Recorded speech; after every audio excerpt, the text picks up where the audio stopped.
welcome in our new class. Today we will read a very interesting story. ठीक है बच्चों, आज हम एक बहुत ही इंटरेस्टिंग सी स्टोरी पढ़ने वाले हैं. ठीक है, हमारी स्टोरी का नाम होने वाला है the two friends and the bear, यानी कि दो दोस्त और भालू.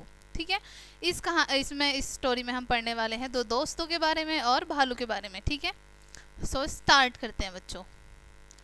Once two close friends, Dev and Surya, were going through a forest together. यानी कि एक बार दो दोस्त जिनका नाम था देव और सूर्या कहाँ जा रहे थे वो were going through a forest, यानी कि एक जंगल से होकर गुजर रहे थे एक साथ. टुगेदर यानी कि एक साथ. ठीक है बच्चों, थ्रो आ फॉरेस्ट यानी कि एक जंगल से होकर.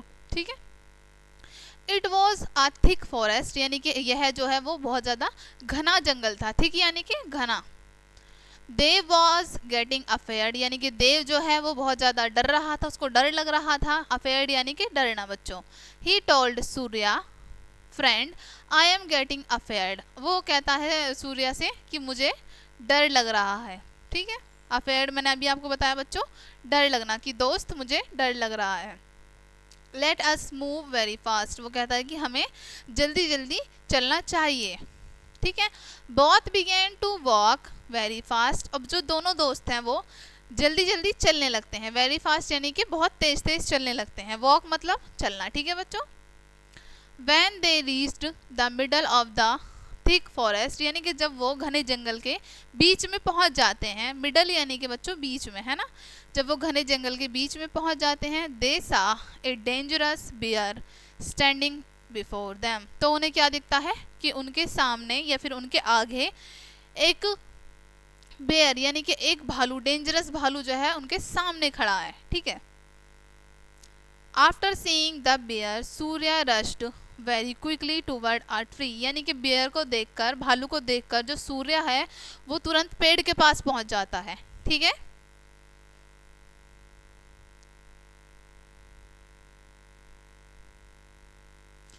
देखो यहाँ पर हमें उन दोनों दोस्तों की इमेज भी दिखाई हुई है बच्चों. ठीक है.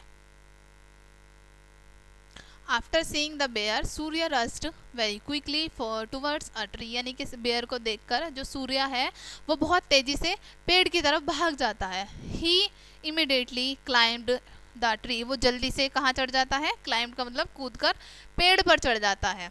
अब देव क्या होता है देव के साथ, क्योंकि देव को तो उसने नीचे छोड़ दिया है ना, वो खुद पेड़ पर चढ़ गया. देव क्या कह रहा है देखते हैं बच्चों.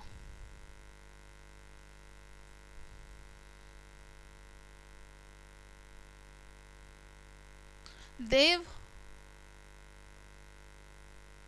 Was standing alone in front of the bear, अब देव वहां पर अकेला बेयर के सामने यानी कि भालू के सामने देव अकेला खड़ा रह गया, है ना.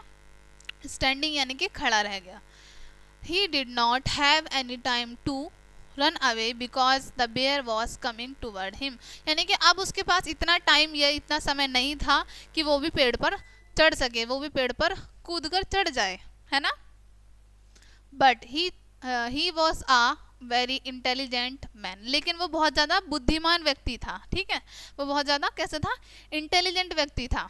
ही immediately laid down on the ground showing as if he was dead, यानी कि वो तभी तुरंत, इमिडिएटली यानी कि तुरंत वो लेट जाता है धरती पर. ठीक है, कहाँ पर, ऑन द ग्राउंड, यानी कि लेट डाउन यानी कि नीचे लेटना. ठीक है, और कहाँ पर, ग्राउंड, यानी कि उसी ग्राउंड में वो तुरंत लेट जाता है. Showing as if he was dead, और वो क्या शो करने की कोशिश करता है भालू को कि वो मर चुका है. ठीक है बच्चों. When the bear approached him, यानी कि जैसे ही बियर उसके पास आता है उसको सूंघने के लिए, he smelled him for some times, और वो बियर जो है कुछ समय के लिए उसको सूंघता है. सम टाइम यानी कि कुछ समय के लिए. ठीक है. The dangerous bear heard no noise, यानी कि उसने जैसे बियर ने उसको सूंघा थोड़ी देर के लिए, कुछ समय के लिए, तो उसे वहाँ पर कोई भी आवाज़ नहीं आई. ठीक है. So he went away from there, तो वो वहाँ से चला गया, भालू जो है उसको सूंघ के वहाँ से चला गया.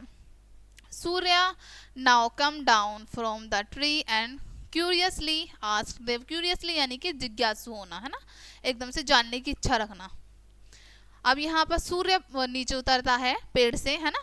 Surya now came down to the tree, यानी कि सूर्य जो है वो पेड़ से नीचे उतरता है एंड क्यूरियसली आस्क देव, और एकदम से देव से पूछता है, माई डियर फ्रेंड, यानी कि मेरे प्रिय दोस्त, what did the dangerous bear tell you in your ear at the time when you were laying down, यानी कि जब तुम धरती पर नीचे लेटे थे तो वो जो खतरनाक भालू था वो तुम्हारे कान में क्या कह रहा था। डेंजरस यानी कि खतरनाक, ठीक है बच्चों, और बियर मैंने अभी आपको बताया भालू, ठीक है, कि उसने पूछा कि जो खतरनाक भालू जो था वो तुम्हारे कान में क्या कह रहा था जब तुम नीचे लेटे हुए थे।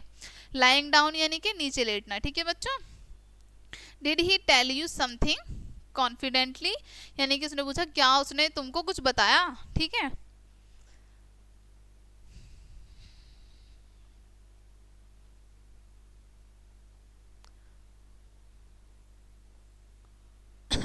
Now Dev replied yes my friend, वो कहता है, देव जो है वो रिप्लाई करता है, वो कहता है हाँ मेरे दोस्त। He told me very strictly, उसने मुझे मतलब एक बहुत ही स्ट्रिक्टली एक चीज़ बात कही, never to believe any friend who leaves you alone at the time danger, यानी कि कभी भी अपने दोस्त पर विश्वास मत करो, उस दोस्त पर विश्वास मत करो जो आपको डेंजर यानी कि खतरे में अकेला छोड़ जाए। अलोन यानी कि अकेला, है ना। अब वो कह रहा है अपने दोस्त से कि मुझसे भालू ने ये कहा कि उस दोस्त पर कभी भी विश्वास नहीं करना चाहिए जो तुम्हें मुसीबत के समय में अकेला छोड़ जाए, है ना। Saying this, they went alone, leaving Surya behind, और ऐसा कहकर देव जो है वो सूर्या को अकेला छोड़कर चला जाता है, ठीक है बच्चों। सो इस चैप्टर से हमें क्या सीख मिलती है, देखो अब हमें थॉट एक सेकेंड पहले आप ये इमेज देख लो। देखो यहाँ पर जो बियर है, भालू है, वो देव को सूंघ रहा है और उसका जो दूसरा दोस्त है वो पेड़ पर चढ़ा हुआ है ना बच्चों। अब इसकी थॉट्स एक बार देख लेते हैं। लेट्स गिव अ थॉट, यानी कि एक बार इन पर भी विचार करते हैं, ठीक है। फर्स्ट, प्रेजेंस ऑफ माइंड और alertness can help you avoid accidents and save your life, यानी कि आपका जो मस्तिष्क की एकाग्रता आपको किसी भी मुसीबत से या किसी भी एक्सीडेंट से बचा सकती है आपके जीवन को, और आपकी जो आने वाली मुसीबत है या एक्सीडेंट है उनको अवॉइड भी कर सकती है, ठीक है। सेकेंड है, do not panic in dangerous situation and always keep calm, यानी कि किसी भी डेंजरस यानी खतरनाक परेशानी में, किसी भी खतरनाक सिचुएशन में आपको कभी भी हड़बड़ाना नहीं है, यानी कि एकदम काम रहना है आपको, ठीक है बच्चों। अब हमेशा हमें क्या याद रखना है, ऑलवेज रिमेंबर, हमेशा जो हमें याद रखना है वो रखना है first, A friend in needs is friend in deeds, यानी कि एक दोस्त जो आपकी ज़रूरत में आपकी मदद करता है वही आपका सच्चा दोस्त होता है, ठीक है बच्चों।